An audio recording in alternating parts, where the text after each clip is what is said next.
Welcome back, everybody. We're going to interview Barb McRae now and talk about her lifelong involvement at the Point Prim Lighthouse.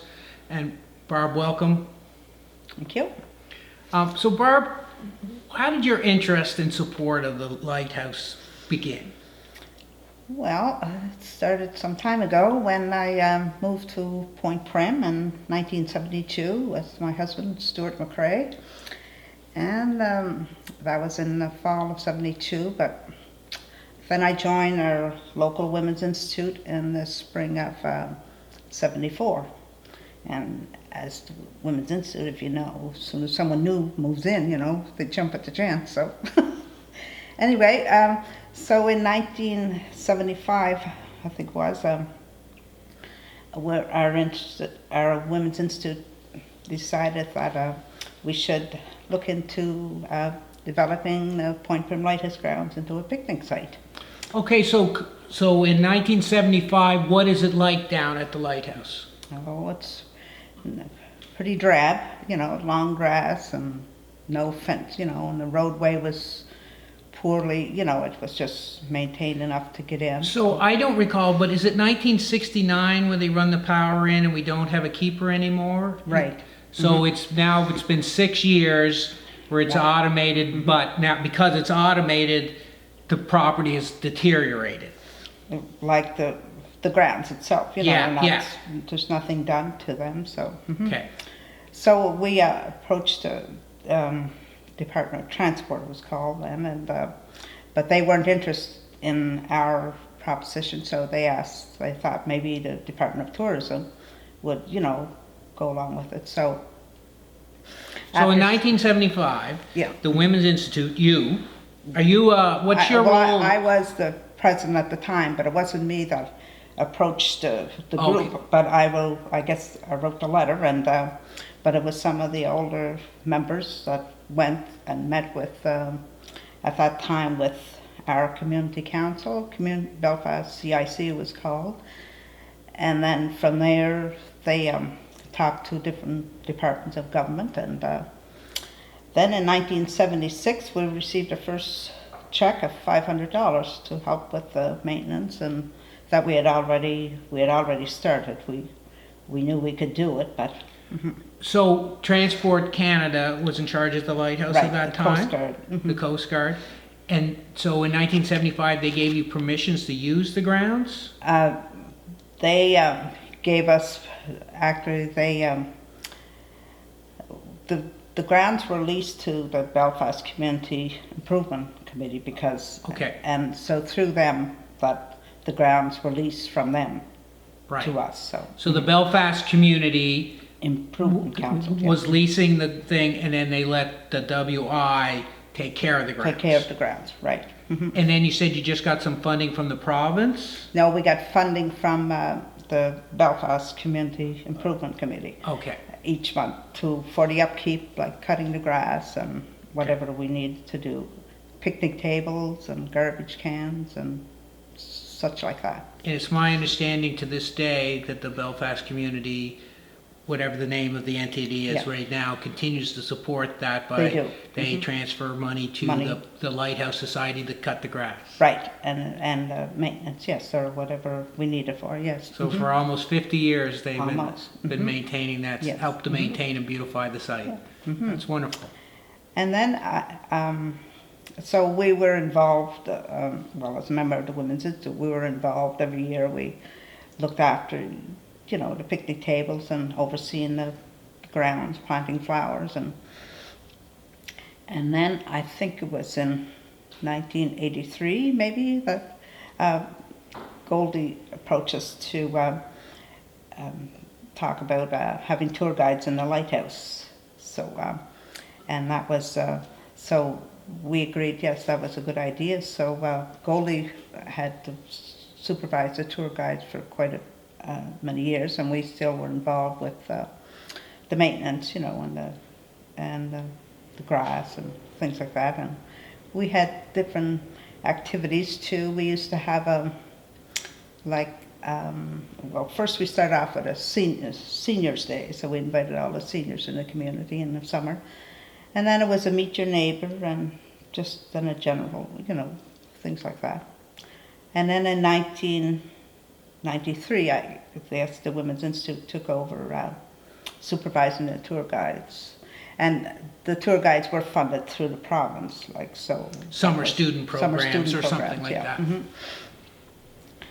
And so this went on for quite some time. I wasn't a supervisor then, but as a member of the Women's Institute, we were all involved in different things, well, there was always work to be done, cleaning the lighthouse, getting artifacts, and a lot of different things, I guess. So, and I guess it was in 2000 and actually it was in 1998, I think. I took over the job of the supervisor for the tour guide, so it was a little more work for me, but still the other members were still involved with, the other, looking after the flowers and things like that, and getting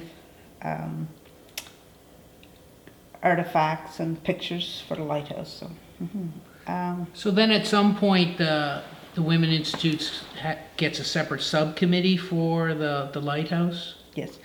Actually, in 2000 then there was an issue at the lighthouse where we weren't allowed to open. Then the next year, the Belfast Community Development Corporation signed a lease for us, so we continued on. And at that time, we tried to, that's when my husband Stuart, he got involved with the divestiture, trying to get ownership of the lighthouse? Yeah, right. Well, trying to develop the grounds. Like, we wanted always to build a keeper's cottage, and because we needed the washroom facilities. That was the biggest thing. So, but we had everything was in place. A lot of, all the development plans were made and that, but we didn't own the lighthouse and the grounds, so we couldn't do anything. So then that kind of fell by the wayside again, because at one point the province was going to take over the lighthouses and lease them to different groups, but that didn't happen. So anyway, so things went on as usual, tour guides, and then I guess it was around 2010, then we got more involved in another committee, and the lighthouses were then going, it was getting closer to the government, the vestiture program, and then another member, Doreen, came on board then, and some other members on the committee, and then after that, the Lighthouse Society, Point Prim Lighthouse Society, was formed, and then I continued on as a board member, as a women, because to be involved in the community and with our Women's Institute. Our Women's Institute always were quite interested, in the ongoing activities at the lighthouse. And then it just, I guess I've been just, as a board member, I still do whatever I can to help. So, and I don't know. Well, you're a valued board member. You have a wonderful history from 1975 on to now, almost 50 years of involvement in the lighthouse. That is fantastic. Right. Yeah, your daughter has done stuff over the years. Yeah. And actually 3 of our children were tour guides, and one of them, I don't know if you want to, one of them made this. Well, who was that now? That was Darcy. Darcy. He made it for his daughter for a presentation at a heritage fair. She did a presentation on the Point Prim Lighthouse. So he made this for her. So and he was he was a tour guide at one time, and so he took great pride in it, and they all did. Everyone was always good to help, and we needed things at the lighthouse. Oh, it's fabulous. It's fabulous. So again, I like to go back a little bit to, like you said, so from 69 to 75, the grounds are left. There's So we're still getting some traffic because it's the end of the road and it's a beautiful site, Right. but it's just been left. So the Women's Institute sees a need to clean this up and use it for the community. Right. Now, was the thought it would be just a community thing? Did you see it growing into the huge draw it is now, or did you think more of just for your own area? Well, at that point, yes, we knew it would, because it's the oldest lighthouse on PEI, so we... Well, and a stunning vista. Right, so, and it always, you know, it was always special, so I guess we didn't think it would maybe become what it is today, but it is, you know, a perfect destination right now. I mean, everything is just perfect, you know, like I don't know, it's just like, I always envision, you know, the fence and the keeper's cottage, and so that's the way it is now. So. Oh, that's fabulous. Yeah. Now, so then you must remember when the concrete wall went in. Yeah, I think that was in 81. 81, 82, I think, yeah. 82, yes, I remember that, yeah. And so that goes in. So you guys are already maintaining the property at that right, time. So did you guys, who requested that? Well, over the years, we were always lobbying the government for erosion control. Because you watched it shrink. We watched it, and you know, and the community, and you know, our Women's Institute. We wrote many letters to the government. As I was going through the history, you know, like every year it was, you know, we were sending letters to different governments and departments to asking. And I suppose with the Department of Transport too at that time knew the way the erosion was, that it would soon be, you know, it would be too late. So it was right. It was and for the people who don't know, the Point Prim Lighthouse is a brick lighthouse. It's shrouded in shingles and wood, but it's a brick lighthouse. Right. So we cannot move it back. No. It will break. So we have to support the shoreline. And you and the WI realized that because you could see it shrink. Did you see it shrink in your life? Oh yes, I did. Because I remember when I came here first, like in '72, like where the Chowder House, you know, there was, I'm sure about 200 feet more, you know, out into the water that was there, because you could drive around with your car, and people used to park, you know, and gather moss, and even going into the lighthouse, people used to park their vehicles along the road, going into the lighthouse on the right, on the water side, like campers and that. So yeah, so we had, you know, it was quite a thing to watch the erosion, and it looks good now.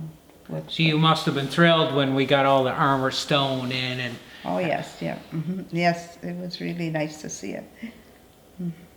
But even, oh yes, as through the years too, like a lot of people, as when the tour started, people just came in. We did charge admission or anything, but after a while, then we started taking donations. So that's how the donation money built up, and then we had a separate like account. So that money went into the lighthouse accounts, and different times there'd be people calling, you know, wanting to come for a tour. So it was always, you know, you could always plan on something. During the summertime, people calling, looking for a tour of the lighthouse, or wanting to propose a marriage, engagements, and a lot of things happening. You don't live very far from the lighthouse, so do you see an increase in traffic? Do you when you're down there, do you see it's much more busy than it ever was? Oh, yes, much more. I mean, when I came to the Point Prim first, you know, I wouldn't mind children on the road, you know, like it was, but it's quite busy now. Yeah. And we have a lot of, it's good for the economy, it's good for I think it feeds 10 businesses on the road now, and they all support each other, and all the traffic and the interest and the... Right, and it provides, you know, work for occupations and jobs for different people, so that's good too. Well, as you know, Barb, I'm very proud of the Society during these couple of years of COVID-19 that we were able to be open and keep the. It's very important for me to have the young people have their jobs there in the summertime because it's so important for young people to have those jobs while they're in school. You learn so much, and it's not even the job. You just learn responsibility, and you learn going and being there and working with people and a bank account, getting paid, and there's just so much to that early employment. I'm so happy that we can provide that, and you're down there helping out and training people and taking shifts in the off seasons and doing stuff, and you're always cleaning and planting flowers, and still after almost 50 years of doing it. Thank you very much. Yeah, pretty soon you won't be able to get on the knees to plant the flowers. But no, it's been a lot of fun, and it's great to see it come to what it is today. That's the special part. Well, that's what this series is about, is I'm getting those first-hand stories of all the people like yourself who were there to the groundwork to take it from 75 when it's been left derelict. Not that the light wasn't functioning, but the grace of the building was let go, and you were there to advocate for it and bring it forward to where we are today. To me, it must be the best it's ever looked since it was new. Oh yes. It was the grounds that, the area around it really needed the upkeep. Yeah, because the light itself, the fixture, always looked, painted. They kept that painted, but okay, great. It's very nice. And like all of the members of our Women's Institute were really, all involved, past, present, and everyone did that. I explained to everybody who ever asked me about it, it's a family and a community obligation. Right. But not even an obligation. It's you want to take care of it. Right. It's so awe-inspiring when you're there, and then when you make it better for even everybody else, you even feel better about being there to see it in its glory. Yeah, because I know we tried year after year, but there's only so much you can do when you don't own, we couldn't, we had different outhouses and, some of them were okay, they served the purpose, but really, in this day and age, you need something, a little nicer. Yeah. And now it just looks, perfect to me. Yeah. Well, that's wonderful. Wonderful. Thank you, Barb, for your time and agreeing to be interviewed today. You're welcome.